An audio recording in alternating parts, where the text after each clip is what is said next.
YouTube, what's up? Back again for another daily fishing video here on Andrew Upshaw Fishing. Guys, we're nearing the new year, and I cannot wait to get the new year started. 2023 is going to be a big year for me, and we got a lot of things going on with a lot of moving parts. So hopefully everything works out, and everybody gets the content that they deserve, and everything works the way I need it to. But today's video, we're going to be talking about shades of red. You know, I did a video a couple years back and really dissected red and a couple of my favorite baits with red, whether it be swim jigs, chatterbaits, so on and so forth. But one question I continue to get is how to figure out the exact shade of red that's going to work for you. You know, if you watch that video or if you've ever been a follower of mine, one of my favorite baits, long-time favorite baits, is a Bill Lewis rattle trap. You know, I was sponsored by Rattle Trap for a long time. You know, they were my very first big sponsor that I had when I first started fishing. So I have a lot of credit to give to Wes Higgins and that group over there. I mean, they're fantastic people. They've done some really, really great things. My very first lure I ever got to design or help design was the Echo 1.75, and that was with Bill Lewis Lures with Wes Higgins. So huge shout out to those guys. I still keep in touch with them. They're really good friends of mine. And everything that whole group is doing right now is really, really good. So I just wanted to take a second and say kudos to those guys over there. Crispin Pally, Wes Higgins, that have taken over that whole group from Yamamoto to Bill Lewis Lures. So, hey, guys, you're doing a great job. But today, guys, we're going to talk about shades of red.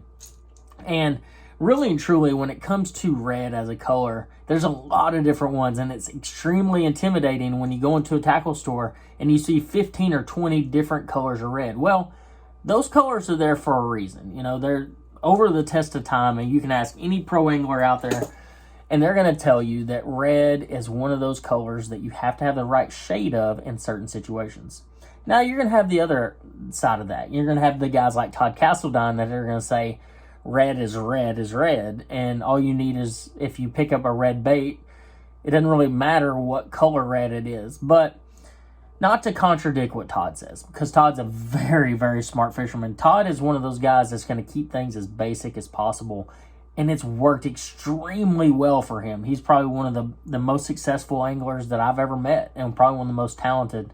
I think he just really simplifies what he does, and it works for him, but it doesn't work for everybody, and that is why we are here, to really dissect what it is. Now, I'm not going to say you got to go have a red reel and red line and a red rod to catch fish on a red bait, but I will say that paying attention to the right red bait is going to help you load the boat.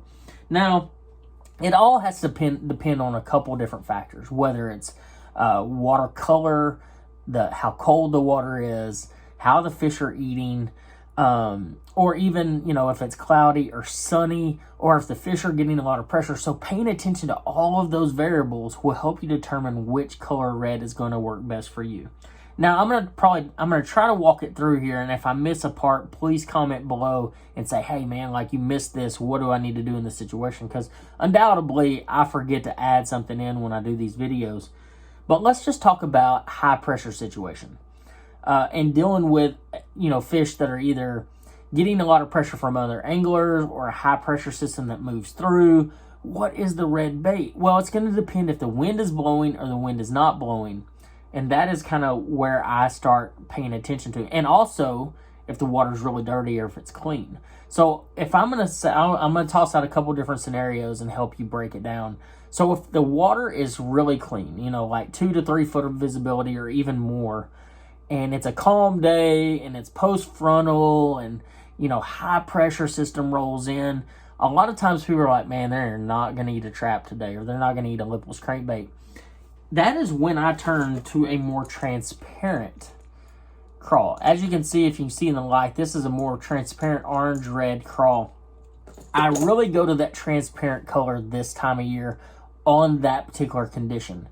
It's something about it's not as loud, it's more dulled down, it's not going to just show up so much, and when I do get that reaction strike, and that's a lot of times what your lipless crankbait bite is anyway, when you go to rip it out of the grass, they react and they eat it. But sometimes, especially this time of year, I slow my lipless crankbait way down, and I'm crawling it and just kind of crawling it across the grass and not necessarily ripping it. And that's when I'm going to go to that more transparent crawl. Now, On the other side of that, let's just say there's a high pressure system and it's windy. I'm going to go to a brighter color. And that is actually when I'm going to throw like a Rayburn Red Coral. This is a red-eyed shad, just a half-ounce red-eyed shad. And the cool thing about the red-eyed shad is how it falls. So it falls and it shimmies as it falls. And then when you rip it up, it doesn't like roll over or fall over like some other lipless crankbaits. This one is really cool the way you can yo-yo it and fish it around the grass. But I go to Rayburn Red. It has a little bit of gold hue to it. Some gold bars on it. It's red, and a little bit of orange belly, and a black back. I really like a black back this time of year. I don't like just a solid red bait or something like that. So that's one condition. We're talking high pressure, calm versus windy. And if the sun is out, it makes that transparent crawl a little bit better, especially on those calmer days. If it's cloudy, then I actually might go to more of the Rayburn Red or even that real bright orange red. Now, let's talk about another scenario. One scenario would be cloudy and dirtier water. And I'm talking like 1 to 2 foot visibility, and it's cloudy and it's calm or windy. In that situation, if the water's dirty, I don't feel like it matters as much. But that is when I'm going to that super bright red or like a really bright orange. I want something that's going to stand out. And a lot of times, a really cool thing you can do, this is a little trick that maybe not everybody knows about, is dip your bait in the water, okay? And have your sunglasses on. I don't care what brand they are. Just some polarized sunglasses where you can see in the water and see your bait. If you can see your bait really well, the fish can see your bait really well. If it just blends in and they can't see it, they're not going to eat it as good. And that's just the reality of it. So if the water's real dirty and you put that bait in there and you can't see it, they can't see it. And that's the mentality you have to have. So the brighter, the better. You're going to be able to see that bright bait way better in that dirty water. And if it's too dirty, like I'm saying like less than a foot of visibility, that's when you're going to like a chartreuse color or a solid white or something like that. Something that's going to stand out that they can see, even if it's dirty. So paying attention to watercolor is really, really important. So if you get too dirty, it doesn't work as good. And even when it gets really, really clean, if you have the wrong conditions and you're throwing the wrong color, let's say, for instance, I'm throwing this color right here and it's dead calm and sunny in a high-pressure situation, you're not going to catch anything. 9 times out of 10, you will not catch them. You got to pay attention to the watercolor and how everything is set up. So don't be intimidated when you go in that tackle store and you see a bunch of different reds. You got to just pay attention to how the fish are eating it, how the conditions are set up around you, and you can pick your colors red. There's another red color that I don't have on my right here, but it's called Delta Red. It's a darker red hue. It's way darker. In this situation, I like to fish it when the water is like that 1 to 2, 3 foot visibility, not like super duper clean, but not really dirty either. That darker red, that's actually one of the very first traps I ever fished. Way back in the day, we're talking like years and years ago, was that Lucky Craft LV500, and I don't remember what the actual color name was, but it was a really dark red and black back. That was a really, really killer color at Rayburn for a long time, and it was one that everybody wanted. I mean, it was just a really good bait. It was a 3/4 ounce bait, and I know guys still catch the living crap out of them out in California on that particular bait and that color. But it was one that we used around here a lot, and, to kind of mix things up. And paint, I've done a lot of videos when it comes to sound and stuff and really mixing things up. We have the Strike King 2-tap that makes more of that single knock. We have the regular rattling red-eyed shad that, makes the normal rattling sound, like this one here, that makes that sound when you're going through the water. And we have silent ones. And heck, we even have the Hybrid Hunter. The Hybrid Hunter is one of those baits that you can get in red as well.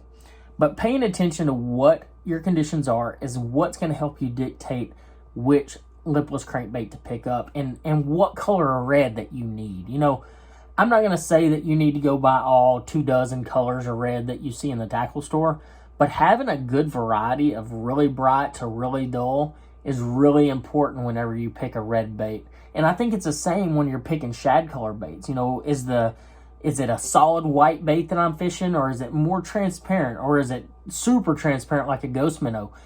And having that variety in red is just as important as having that variety in a shad color. So pay attention to that little bitty detail, and it will help you load the boat. Now, there's a bunch of different colors of red out there right now, but, you know, actually Strike King just came out with this Fire Crawl Rage Swimmer, and I've had some guys ask me, like, man, why the heck would you use a Fire Crawl Rage Swimmer? But you can actually put it on the back of a vibrating jig, and this is actually the Fire Crawl a Rage Bug.